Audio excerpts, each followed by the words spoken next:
objetivo, na verdade, é trazer conhecimento para vocês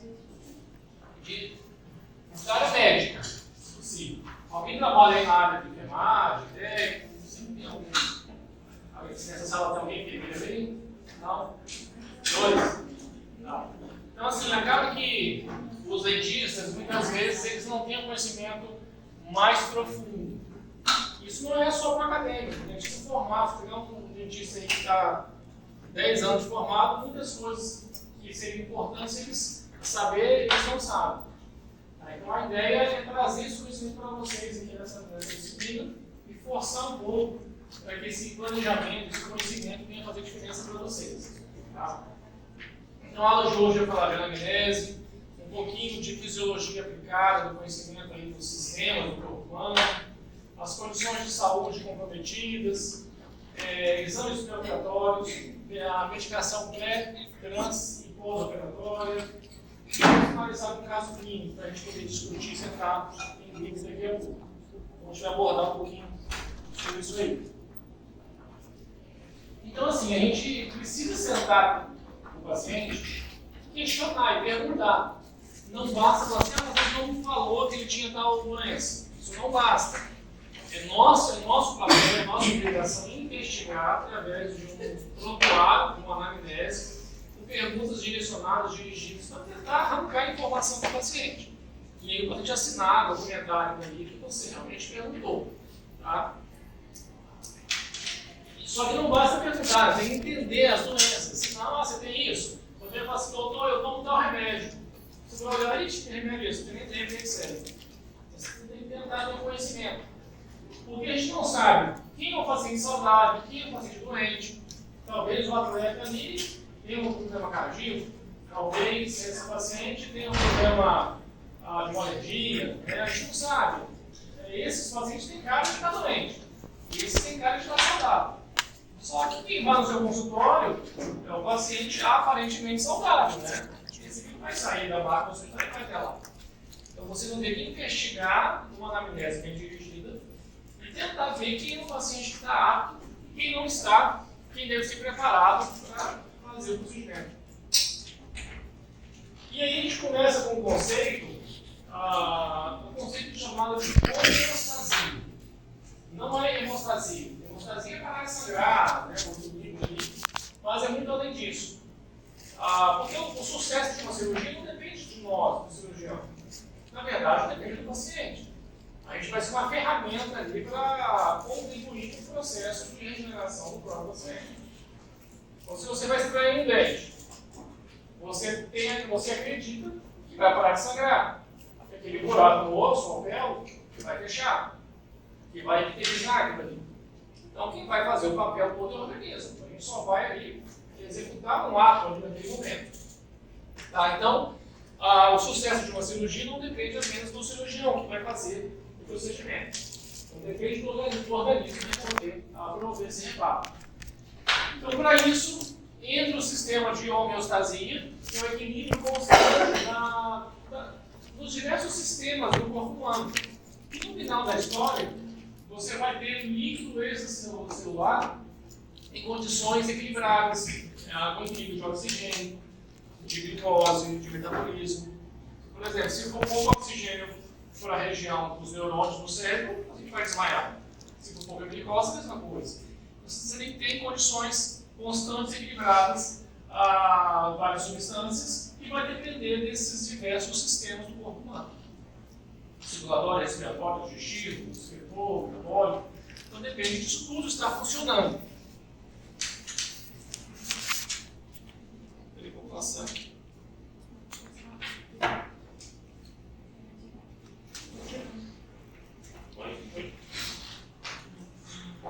E para isso, pessoal, só um pouquinho está travando aqui.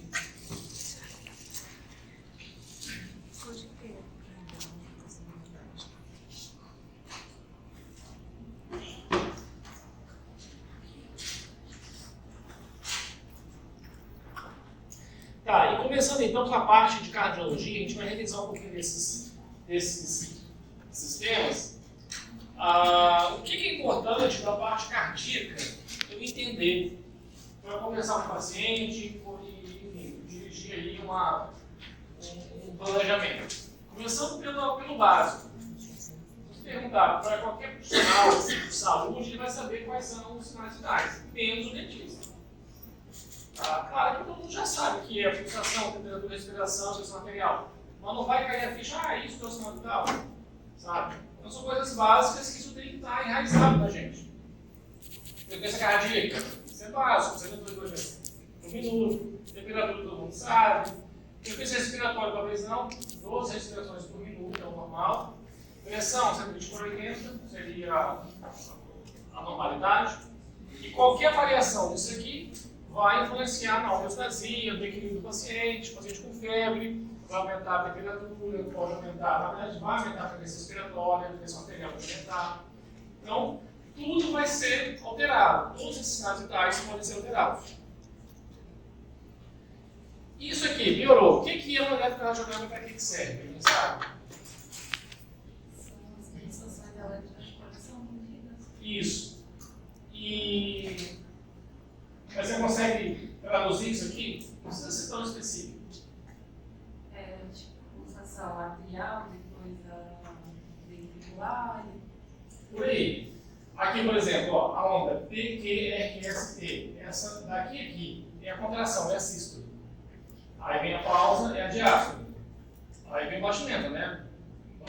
Então, só que um minuto, aí você numa leitura de um eletrocardiograma vai ver várias ondas dessas dando sequência. Isso representa, então, o registro da atividade elétrica. A gente sabe que no coração tem algumas estruturas, o nódulo atrioventricular, sinoatrial, que vão ter esse estímulo elétrico independente do sistema nervoso central. Se você tirar o coração e botar fora do cubo, ele vai bater certo ponto, mas vai. Então, é um pulso elétrico independente, né, do restante do corpo. E a importância disso, aliás, antes, quando você vai no cardiologista, é de rotina no cardiologista, mandar a secretária colocar os pacientes a primeira consulta logo na maca, fazer o eletro, aí ele chega lá e ele vai ler esse eletro. Tá? Porque o eletro já é importante e vai dar várias informações. Por exemplo, quer ver? Podemos analisar o traçado, conhecer a frequência cardíaca, a ritmicidade, a onda. Deixa eu passar o próximo que é mais fácil para vocês. Aqui, pode ver insuficiência cardíaca, sinais de hipertensão arterial, arritmia cardíaca, bloqueios cardíacos, infarto e isquemia do miocárdio. Aonde vai ter mais de uma cruz aqui, quer dizer que esse exame é mais específico. Claro que o eletrocardiograma não vai medir uma pressão arterial, é óbvio. Tá? Mas ele consegue ter sinais de alguma alteração. E vai ser mais específico para uma arritmia, por exemplo. Aquela sequência, o intervalo das ondas vai ficar diferente. Eu sei ler, não tenho nem ideia de ver, de diagnosticar. Agora, eu sei ver o normal, aquele desenho, e sei para que serve. Quem vai ter que ter é o cardiologista, né? Só que você tem que entender isso para poder conversar, senão você não vai nem saber conversar com ele. Então, vamos passar vergonha. Tá, vou trazer outro conceito para vocês. Choque. Choque, o conceito de choque é inverso da homeostasia.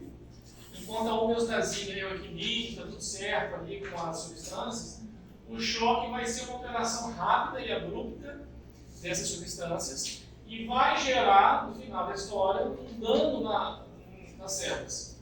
Porque uma necrose de uma célula cardíaca, uma morte de um neurônio, um AVC, um dano cerebral. Tá? Então, o choque é uma alteração do fluxo sanguíneo em determinadas estruturas. Deixa eu passar. Pode chegar a pouco explicando. Basicamente, o choque você vai observar insuficiência circulatória aguda, coisa rápida, e gerando uma deficiente oxigenação de órgãos vitais. E aí vai ter, por exemplo, em termos de causa, né? Traumatismo, perfuração de órgãos, também pode ser por emoção, por frio, queimadura, alguma cirurgia. Para ficar mais fácil de entender, eu volto nesse aqui. Pessoal, qualquer pergunta vocês podem parar e perguntar, tá? Não deixa avançar não, sem estar entendendo. Entender a causa do choque é mais fácil para que vocês possam compreender isso tudo. Vou dar um exemplo aqui. Ó. Se o paciente fizer uma extração dentária, e aí ele não avisou que tomava essa, e ele vai sangrar, e não vai parar de sangrar. Você vai ficar desesperado, e aí o paciente pode entrar em choque. Como assim entrar em choque? O sangramento foi tão grande que caiu ali as células vermelhas, né, hemoglobina, tudo lá para baixo, com a diminuição do fluxo sanguíneo no coração. Há uma perda de volume circulante no sistema cardiorrespiratório. E aí, só o fato de passar menos volume de sangue no coração, o coração passa a bater mais fraco. Há uma diminuição do débito cardíaco. E aí ele pode entrar no quadro de choque. Ele vai só ficando mais lento, mais devagar, e aí já causa aí uma hipotensão desse paciente, ele desmaia, e aí pode ter uma parada cardíaca. Okay? E aí que vem esses sintomas, ó. Palidez, olhos mortiços, suor frio, constipação, náusea, pulso fica mais fraco, no estado de agravamento, respiração mais superficial, inconsciente. Tá? Então, se ele sangrou a tal ponto do coração ficar mais devagar, automaticamente uma coisa vai ativando a outra, né? Já vai pondo sangue no cérebro. Aí começa a perder a consciência. E aí, por outro lado, já faz uma parada cardíaca.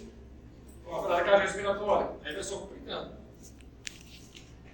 Talvez a causa, classificando como choque hipovolêmico, seja mais fácil de entender. E é mais a ver com a nossa área. Mas também tem um choque cardiogênico. Se a pessoa, por exemplo, infarta, tem os infartos fulminantes, né? A pessoa vai a óbito e tal.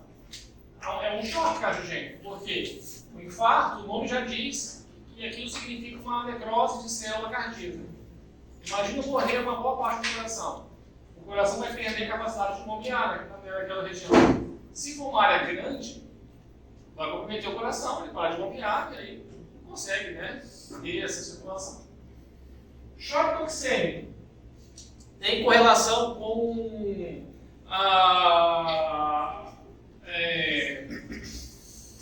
infecções, septicemia.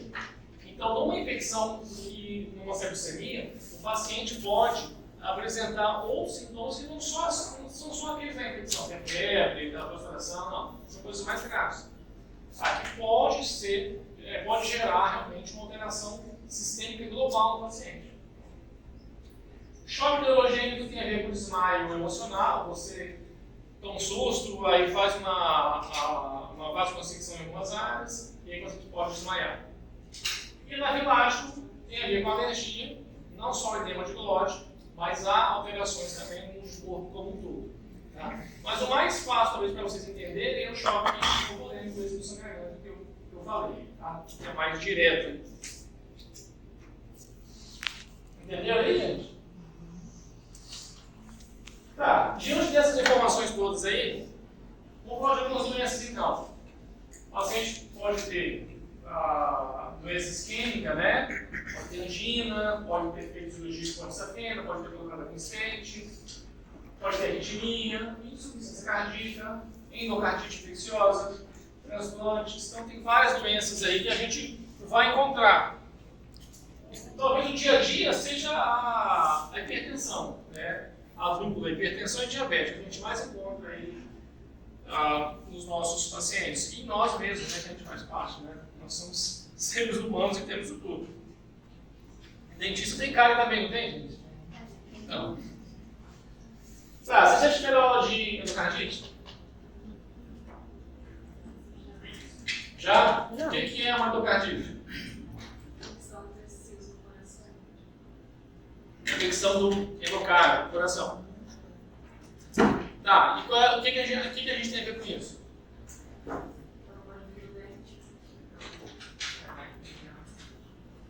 Mais ou menos, meio dente. A bactéria que está na boca pode vir a circulação sanguínea e aí valorizar o gosto cardíaco. Então é o seguinte: a American Heart Association, a Associação Americana do Coração, de Cardiologia, eles fazem vários protocolos e revisam eventualmente esses protocolos e eles têm essas recomendações para profilaxia, para prevenir infecções de endocardite nos pacientes. Quais situações seriam essas? Então vamos lá. Não é para todo paciente. Primeiro, é para o paciente que é suscetível. Quem é o paciente suscetível? Aí tem uma tabelinha com várias referências. É o que já teve endocardite, é o que, por exemplo, tem colapso de válvula mitral com regurgitação, já fez uma cirurgia de válvula, uma prótese de válvula cardíaca. Ou seja, paciente que tem alteração na estrutura cardíaca já. Paciente que teve febre reumática e a febre reumática gerou uma alteração na rugosidade da válvula cardíaca.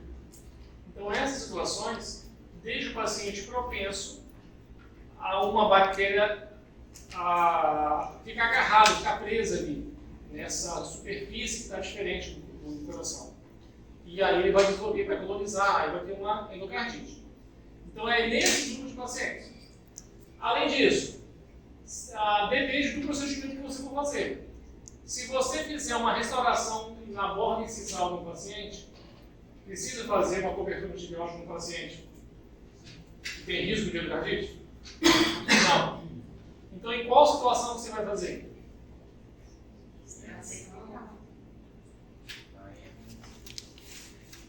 Em todo procedimento que gerar um sangramento. Podemos incluir a endodontia, né, que vai manipular lá para dentro. Tá? Então, todo procedimento que inclui sangramento. Então, vai desde uma profilaxia, uma escova Robson, que tem bacteremia, até uma extração. Tá? Então, nesse perfil de paciente, nessa situação específica clínica de procedimento, é obrigado, é lei, obrigado a fazer isso aí. A você fazer, por exemplo, a primeira opção aqui, ó, é entrar com a amoxicilina 2 gramas, 1 hora antes. Tá? E o princípio de profilaxia é o quê? É dose única e alta, no ataque. Não tem que repetir depois mais disso, é dose única. Porque é 1 hora antes. Quando você fizer o procedimento, vai passar no estômago, no intestino, vai absorver e vai estar lá em altas concentrações na corrente sanguínea e mata a bactéria. Se for alérgico à amoxicilina, cefalexina 2 gramas, ou clindamicina 600 mg, ou azithromicina 500 mg e a clarithromicina 500 também.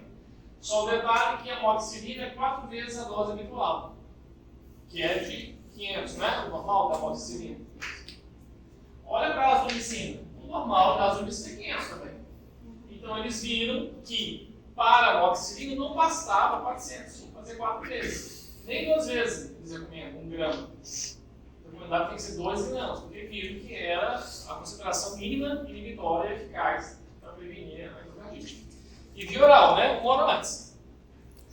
Se for a injetável, a versão da amoxicilina, a injetável, é a ampicilina. Também 2 gramas, só que vai ser meia hora antes, né? Endovenoso.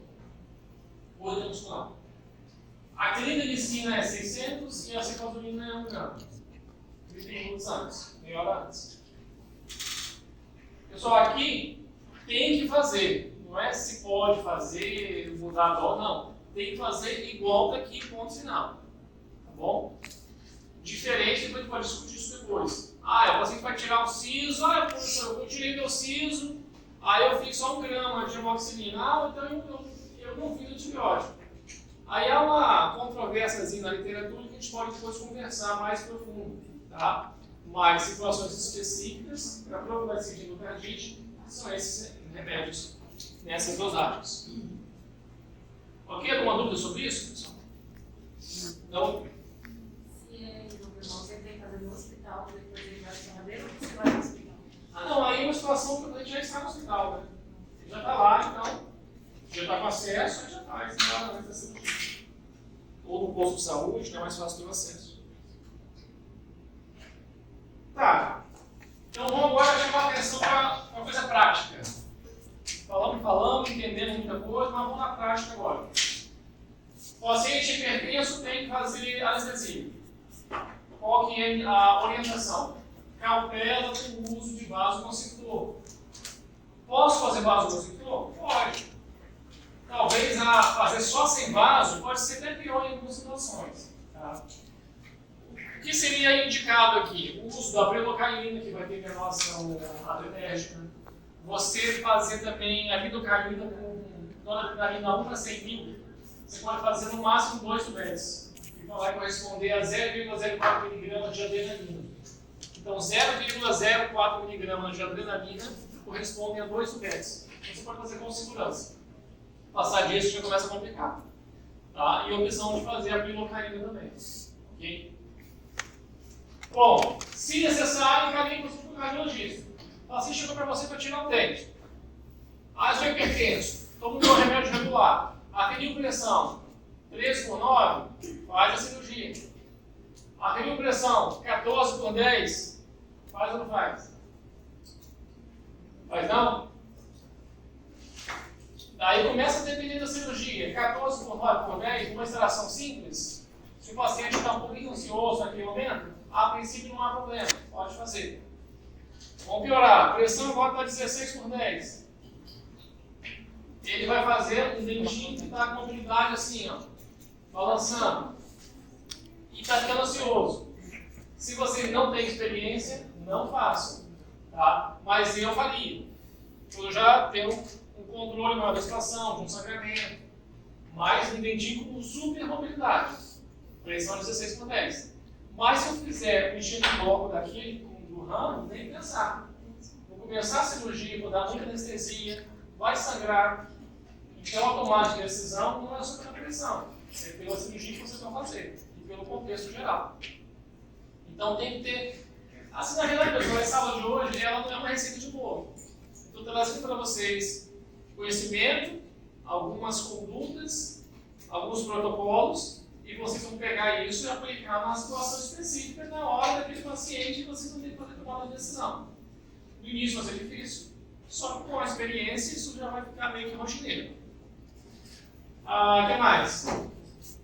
Como regra geral, o paciente que fez qualquer cirurgia mais invasiva no coração, a regra geral é esperar 6 meses para fazer alguma cirurgia eletiva. O que é a cirurgia eletiva? É uma cirurgia agendada. Vou tirar um dente. Aliás, um dente incluso, que não está causando nenhum sintoma. Vou fazer um implante, uma cirurgia eletiva. O que é uma cirurgia de urgência?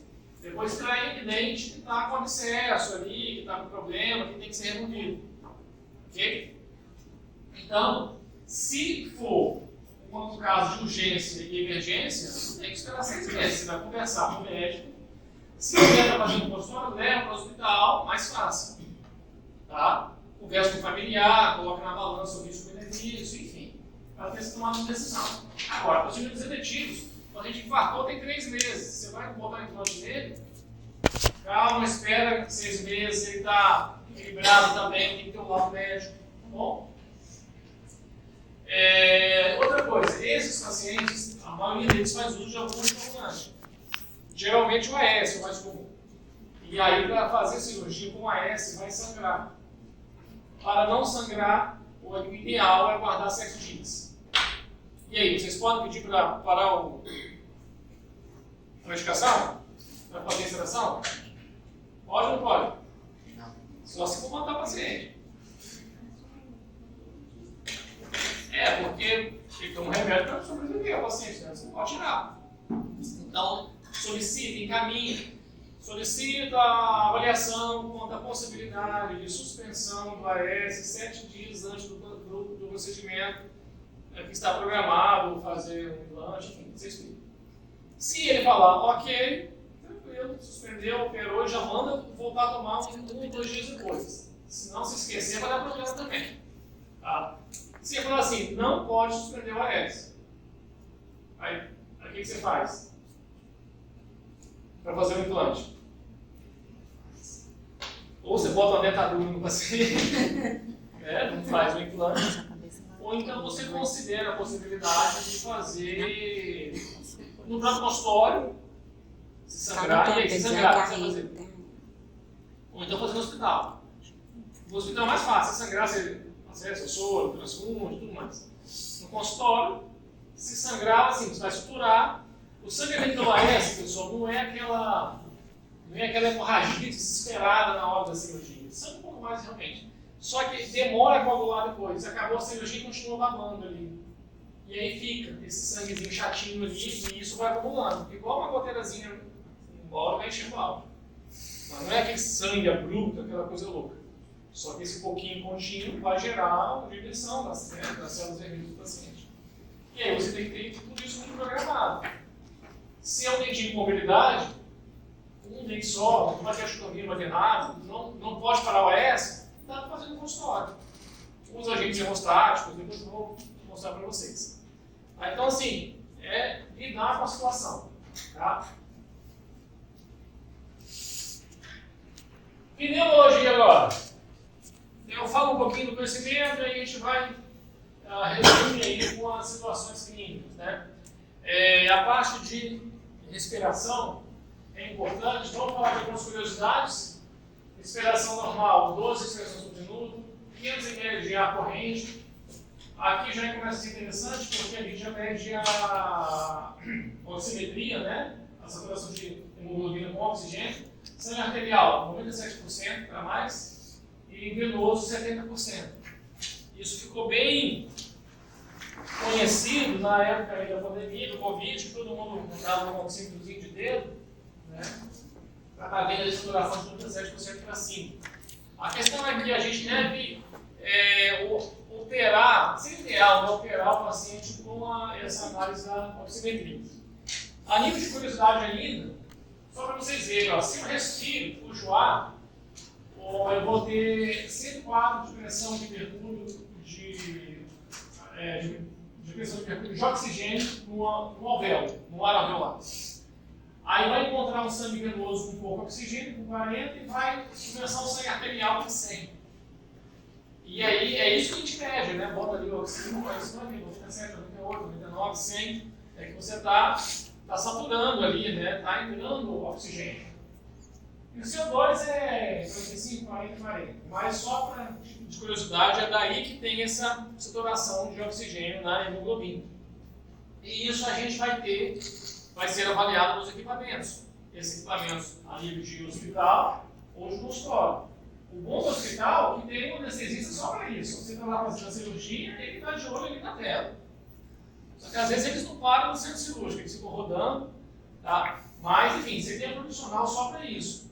E claro que é muito mais complexo, você tem as curvas ali, né? Tem capnógrafo, curva de CO2, enfim, tem a pressão que já vai para ali. É muito mais completa a informação.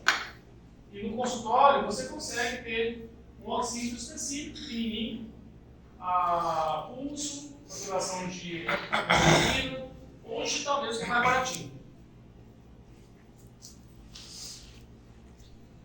Bom, doenças pulmonares.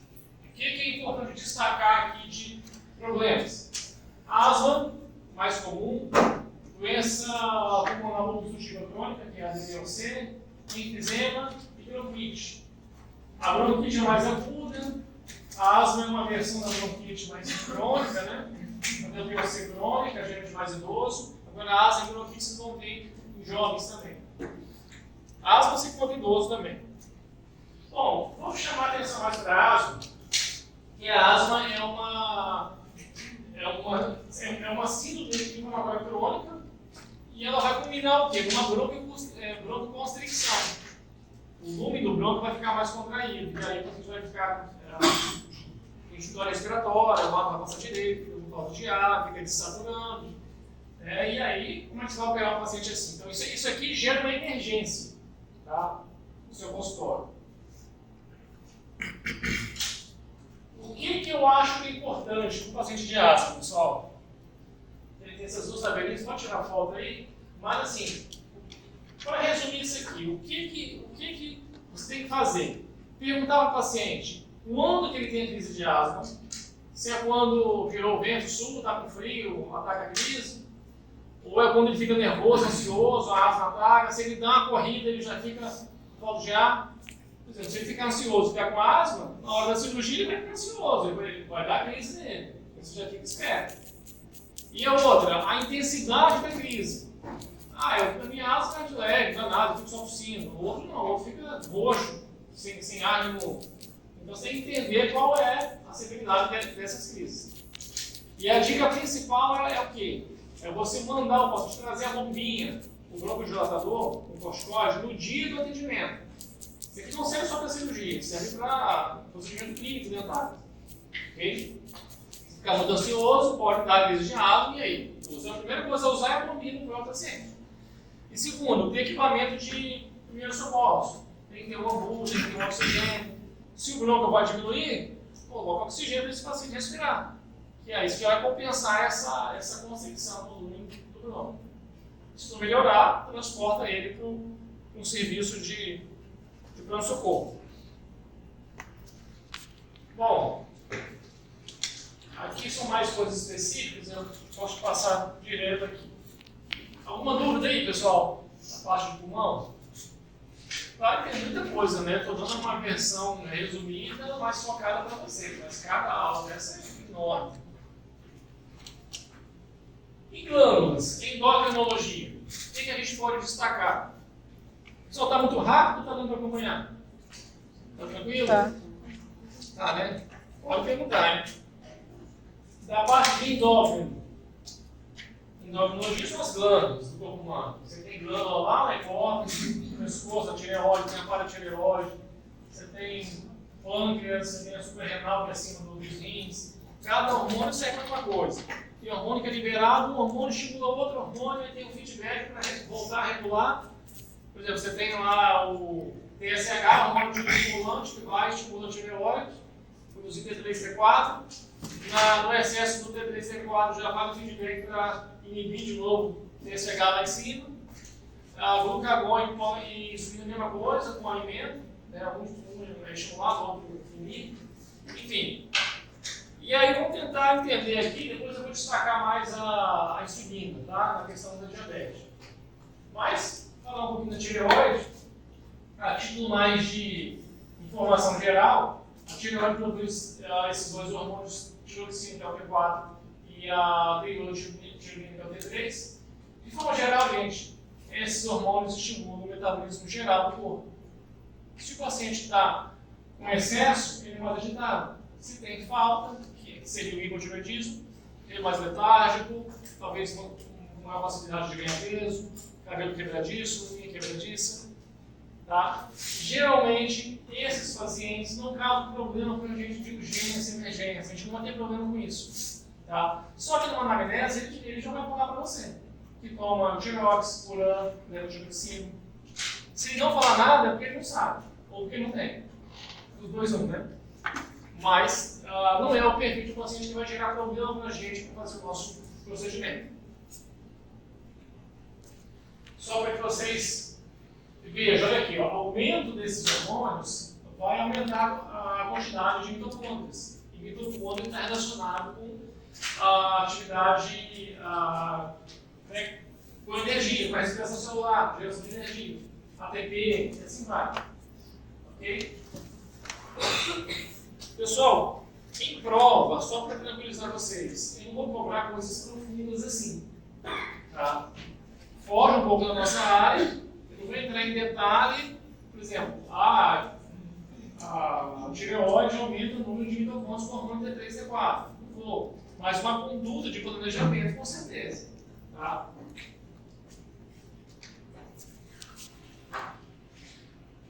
Ó, não para por aí. A tireoide, junto da paratireoide, produzem mais dois hormônios que vão estar responsáveis pelo metabolismo de cálcio e fósforo.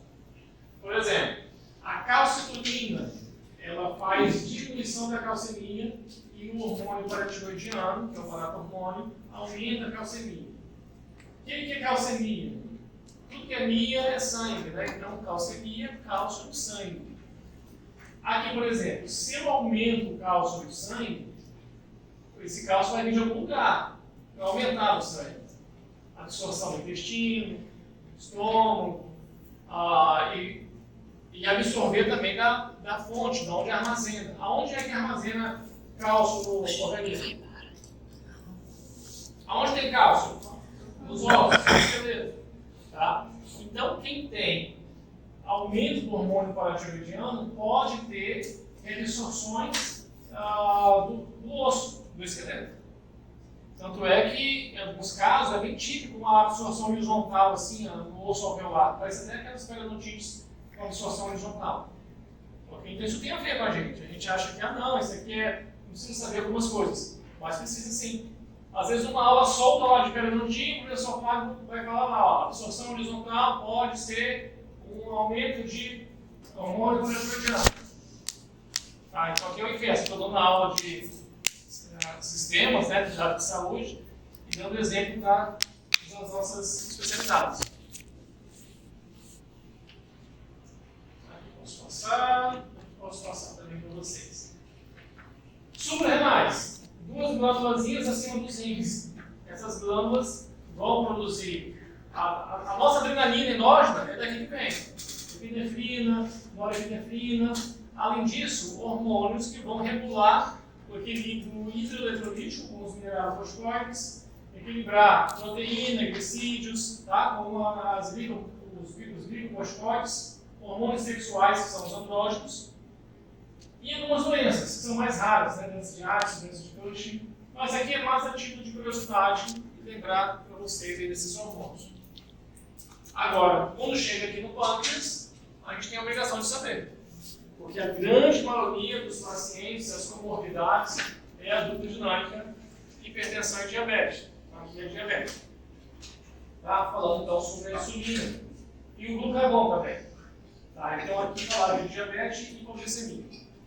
Antes de adentrar aqui, eu quero explicar esse desenho para vocês. E aqui já ilustra bem o que acontece. Vamos lá. A gente acabou de descer lá na cantina e comer alguma coisa, né? Pão de queijo, salgado, alguma coisa. O que está acontecendo agora? Alta taxa de glicose. O que precisa acontecer? Precisa estimular a célula beta do pâncreas para produzir a insulina. Aí a insulina vai pegar a glicemia e vai diminuir.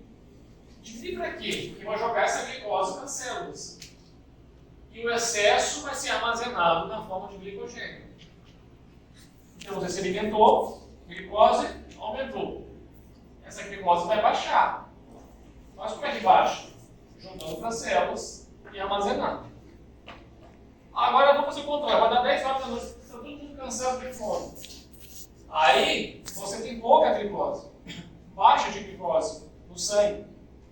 Aí você inibe a célula beta, inibe a limpeza de insulina. Você tem que estimular a célula alfa que produz glucagon.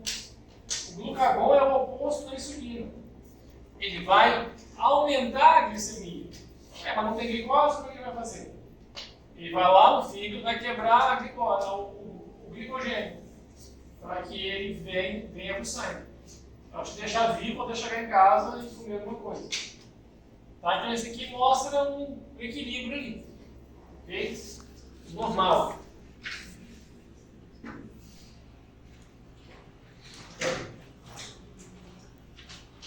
Então, qualquer desequilíbrio disso, você pode ter uma hiperglicemia gerando uma diabetes ou uma hipoglicemia gerando uma perda de consciência do paciente. O paciente com hipoglicemia pode desmaiar. Então, revisando, a insulina produzida pelas células beta do pâncreas, tá? Que aumenta, aliás, que diminui a glicose. Já o glucagon nas células alfa, que vai aumentar a glicose. Falando agora das doenças, a diabetes mellitus é uma doença metabólica, uma síndrome metabólica, se caracteriza pela aumento da glicose. No geral, o correto é até 100, né? Vamos dizer assim, e aí depende dos livros, das referências, fala de 100 a 110 seria uma pré-diabetes, e diabetes não seria a partir de 110. Mas vamos considerar que o normal seria até 99, até 100 miligramas por decilitro. Se o paciente precisar de insulina, ele é o tipo 1. Se precisar de insulina artificial, injetável, né? Ele é tipo 1. Se não, se for apenas um remédio de oral, hipoglicemia anti-oral, como a simvastatina, por exemplo, aí ele é tipo 2. O problema da diabetes é que, na verdade, é uma síndrome metabólica. Então, altera a relação, por exemplo, aumento de glicose, você vai ter um aumento de ácidos graxos também, vai ter mais lipídios circulando.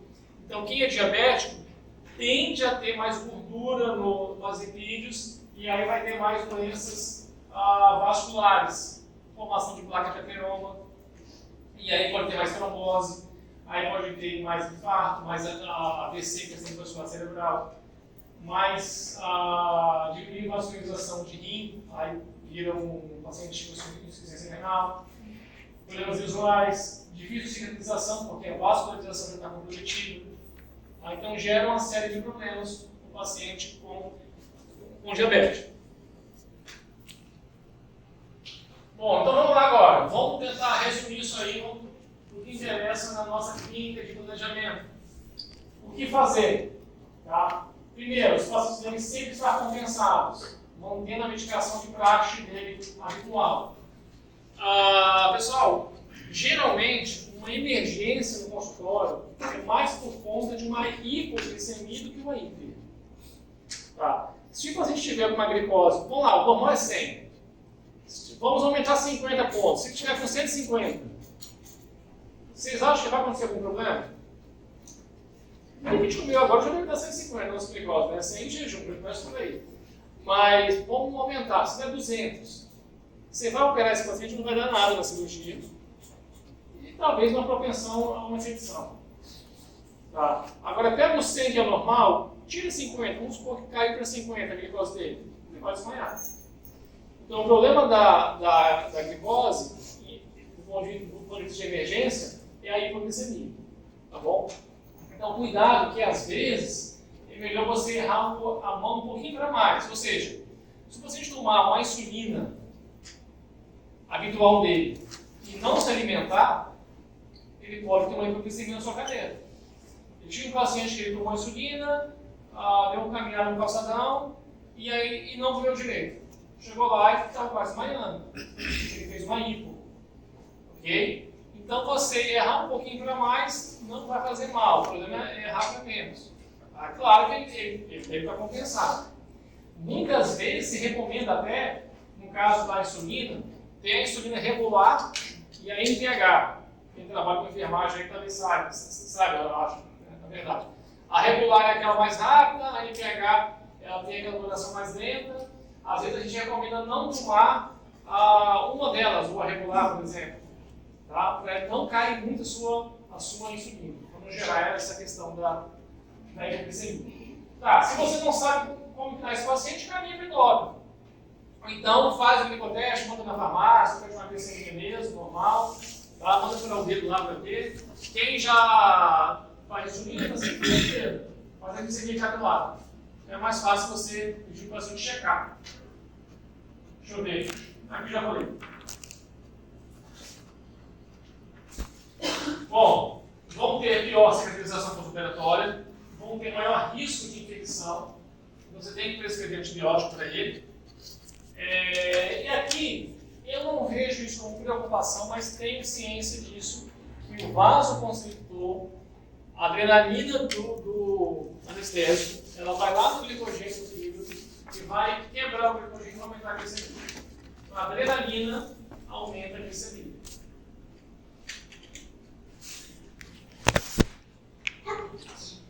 Ok, gente?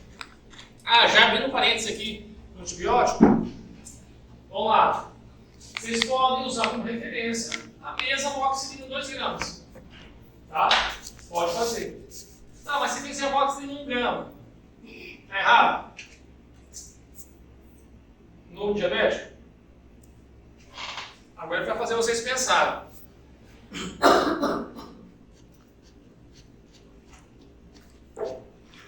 Então, pessoal, falei, se eu fizer amoxicilina 1 grama no pré-operatório de uma extração de inciso no paciente que é diabético, ou eu deveria fazer os 2 gramas? E aí? 2 gramas. 1 grama ou 2 gramas? 2? Tá, por que 2? O risco dele é maior. 2 é melhor que 1, né? Tá, mas só por isso? Dificuldade da cicatrização quando precisa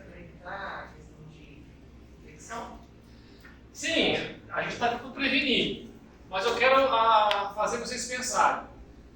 O princípio de profilaxia antibiótica é o dobro da dose terapêutica, uma dose de ataque maior. Tá? Então, se eu fizer 1 grama para um diabético, Tem mais quantidade de açúcar. ainda não. Assim, 1 grama eu já estou ainda no princípio. Eu estou fazendo profilaxia. Eu posso fazer 1 grama. Claro que 2 gramas, teoricamente, eu estou sendo. Por causa da concentração. Eu estou fazendo uma dose maior, mais poderosa, realmente. Só que eu não estou errado se eu fizer 1 grama para o paciente diabético. Entendeu? Eu posso fazer 1 grama, posso fazer 2 gramas. Agora, é diferente do paciente com endocardite. Esse eu não posso fazer 1 grama, porque já estudaram lá e viram que tem que ser os 2 gramas, que realmente vai prevenir. Entendeu? Agora, é só para ajudar vocês a pensarem. Tá? Pode fazer os 2 gramas para tudo, pode fazer. Igual, vou dar outro exemplo, o paciente não tem nada, não tem diabetes, ele vai fazer uma cirurgia de siso, só que eu não quero que infeccione. Ele pode ter saúde normal, mas pode infeccionar, não pode? No pós-operatório. Aí, por princípio cirúrgico, eu quero fazer uma profilaxia antibiótica. Aí eu posso fazer o quê? Posso fazer 2 gramas. Eu posso fazer 1 grama, também posso. Não é? Mas aí os dois estão certos. Se você está seguindo o princípio de profilaxia antibiótica, com o dobro da dose terapêutica, com dose de ataque, em única sessão. Tá? Agora, eu repito, se for sobre endocardite, tem que ser os 2 gramas. Se não quer confundir nada, faz 2 gramas para tudo. Tá? Mas eu só quero que vocês pensem, né? E entendam cada situação clínica. Oi? Mas a amoxicilina não contém açúcar, né? Oi? A amoxicilina contém açúcar. Sim. Então, Então, eu não vejo isso como preocupação, porque é uma dosagem de açúcar que talvez vai aumentar a glicose dele momentaneamente aqui pronto. Não é algo que vai ser um diferencial. Por exemplo, a glicose dele estava 150 e essa dosagem de açúcar vai fazer ele para 160. Ninguém testa isso. Tá? Eu diria que isso é o menor dos problemas. Acabou não. Vamos falar dos rins agora. Nefrologia. Vamos lá, vamos entender um pouquinho aqui. Para que serve os rins, gente? Filtrar. Filtrar o quê? O sangue. O que tem no sangue? Tem tudo ali no sangue. Tem água, células de defesa, a hemoglobina, ferro, vai ter as reações químicas, mas a questão é eliminar o que está ruim, o final do metabolismo do corpo humano. Vai deixar o sangue sempre limpinho ali, filtrar. Aí vai eliminar esses produtos finais, ureia, ácido úrico, creatinina, fosfato, sulfato. Essa é a função do rim. E ele consegue dosar isso aí. Bom, aqui está o rim para poder ilustrar para vocês. Tem aqui as arteríolas, as venas, o corredor que vai juntar na uretra. E a unidade básica do rim é o néfron. Você vai ter esse emaranhado de músculos condutores junto com o glomérulo, que aqui vai ter as absorções, as reabsorções de água, vai filtrar, tudo aí que ocorre. Tá? E a questão lá que eu falei da diabetes é que vai alterar essas microcirculações aqui. E aí começa a ter falha renal, né, por conta disso.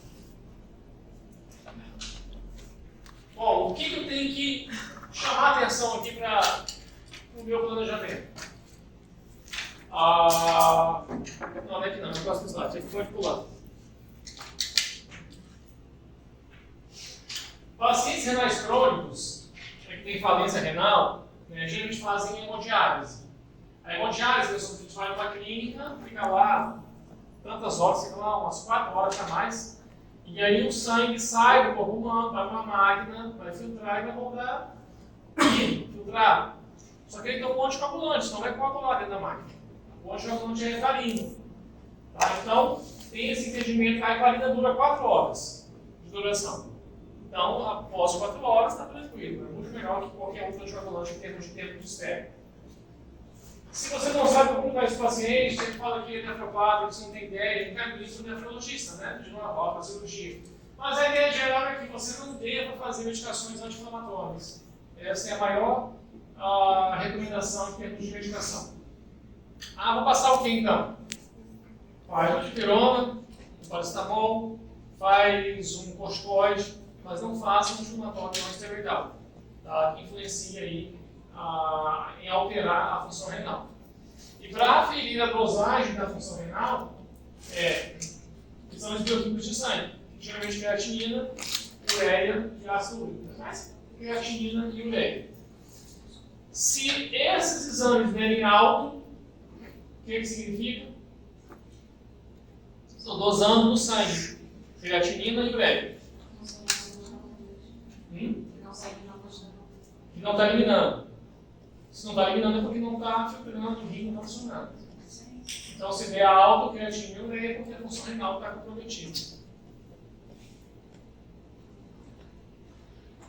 Acabou, mas não acabou, gente.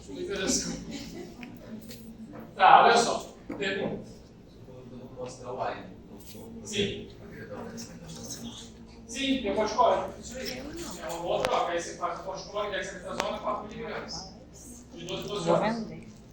Geralmente 1 ou 2 dias no posto. Pessoal, vai dar